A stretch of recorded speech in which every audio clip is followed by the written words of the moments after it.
Welcome to Burlap Teachers. Enjoy the video. You'll begin by preparing both devices.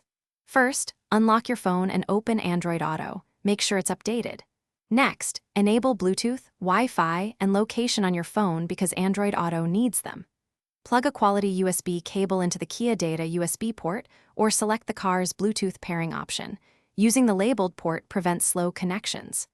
Once you connect USB, watch for the Android Auto prompt on your phone and the Kia display. Grant permissions so the systems can communicate. Now authorize and configure the connection.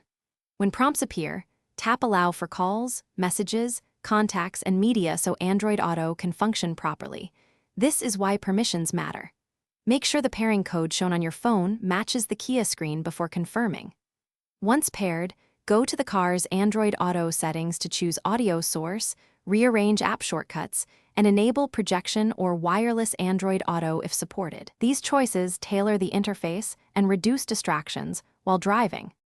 Finish by testing critical functions. Start navigation, play music, and use the voice assistant to confirm everything responds through the Kia screen.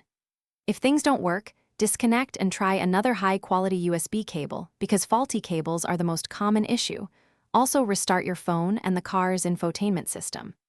If problems persist, clear the Android Auto cache, update phone and car software, and remove then repair the device. These steps resolve most issues. Make sure to recheck permissions after repairing. Thanks for watching. Consider subscribing if this video helped you.